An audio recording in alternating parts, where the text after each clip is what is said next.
Assalamu alaikum everyone here. My name is Revati. Brother Zakir, I'm your great fan. I'm very much enlightened by your talks and lectures on Islam and comparative religion.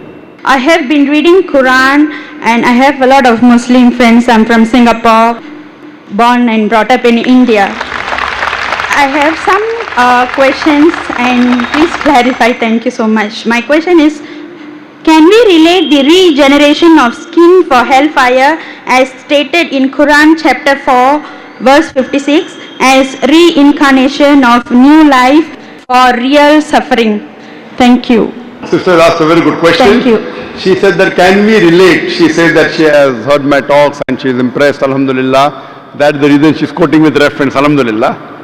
She's saying that the Quran says in Surah Nisa chapter 4 verse 56 that the skin is replaced so that you can feel the pain. Is it similar to reincarnation and a person is born again in this world? Sister, both are different.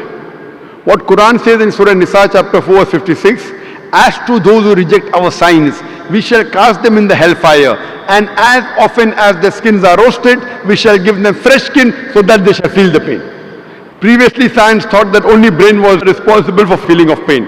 Today we come to know that in the skin there are pain receptors which are responsible for feeling of pain, which we did not know earlier. Quran says that God will give fresh skin so that they shall feel the pain. Scientifically it is proven. Now for example, Almighty God is just. Quran says in Surah Nisa chapter 4 40, Allah subhanahu wa ta'ala is never unjust in the least degree. That means he is very just. For example, history tells us that Hitler incinerated 6 million Jews. Today, if our law catches Hitler, what punishment can you give? Maximum you can give is kill him. That will take care of one. What about the remaining 5,999,000 people that he has killed? In the Akhirah, in next life, Almighty God says, as to those who reject our signs, we shall cast them in the hellfire. As often as the skins are roasted, we'll give them a fresh skin. If Almighty God wants to incinerate Hitler 6 million times, he can do it. 12 million times he can do it. This is an example of the punishment in the next life. This does not justify about the cycle of rebirth. This cycle of rebirth, sister, if you read in the Vedas, Veda is the most authentic book amongst all the Hindu scriptures. The Veda speaks about Punarjanam. In Rig Ved, volume number 10, Punarjanam. Punar means next, Janam means birth. Even we believe in next birth. Even Quran talks about next life. Once we die, we'll be resurrected on the day of judgment. Same thing Veda says. Punarjanam means next life. But the scholars of Hinduism, they came out with a philosophy known as Samskara. Samskara in Hinduism, it is the cycle of birth, rebirth, birth, rebirth, birth, rebirth. This is nowhere mentioned in the Veda. Veda speaks only about next life, which even Quran speaks. But the scholars of Hinduism could not justify how people are born. Some people are born handicapped, some people are born in poor family, some people are born with congenital heart disease. So God cannot be unjust. So to justify the justice of God, they come with a new philosophy called as samskara, cycle of birth, death.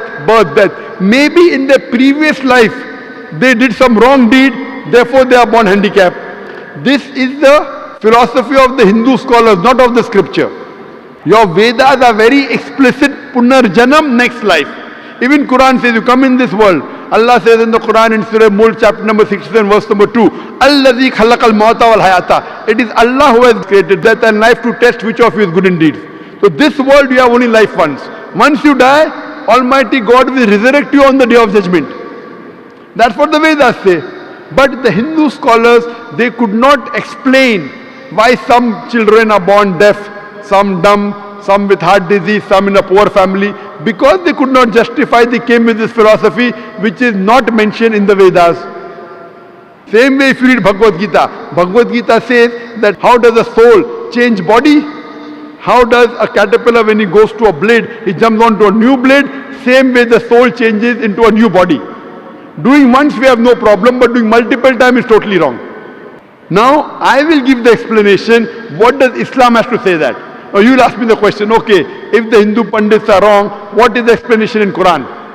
In Islam, As I mentioned, Allah says in Surah Mulk chapter 16 verse number 2, Allazi khalaqal mauta wal hayata. It's Almighty God has created death and life to test which of his good deeds. So this life, sister, is the test for the hereafter. Every year when you appear for the examination, the test paper keeps on changing, right or wrong? You can't have the same paper. Similarly, Almighty God tests different people in different ways. The Quran says your children are a test for you. Quran says your wealth is a test for you. So Almighty God makes some human beings born poor, some rich. For the rich people, they have to give zakat. In Islam, every rich person who has a saving of more than 85 grams of gold, he or she should give 2.5% of that saving every lunar year in charity called as zakat.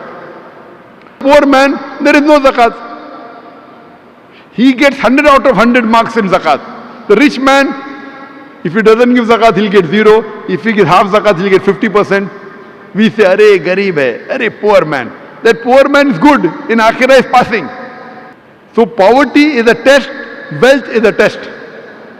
Whether do you follow the commandment of Almighty God. The Quran says even your children are a test. Maybe there's a couple who's very pious. To that couple is born a baby who has congenital heart disease. That baby has done no sin. Quran says every child is born as a masoom. Every child is born sinless. It is a test for the parents. That do the parents yet have faith in Almighty God? If the parent has less faith, he will start complaining, what type of God is this? I have prayed so much, yet he is giving me a child with handicap. A good Muslim, he will say, Alhamdulillah, praise be to Allah. He will accept it. He will not complain. Maybe God wants to give that parent higher degree. If you pass your bachelor's in arts, easy test, you get bachelor's degree. But if you pass MBBS, you get doctor in front of your name. But to pass MBBS is difficult. So maybe Almighty God wants to give that parents a higher degree in Jannah. Even if they pray 5 times, now God wants to test them by giving them a child which is handicapped. To see whether the parents yet have faith in God or not. If they pass the test, they get a higher degree in Jannah.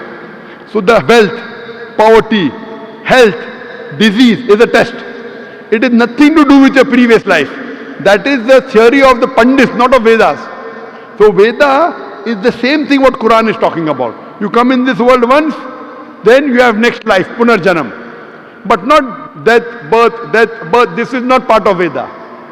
Hope that answers the question, sister. Sister, do you believe there is one God?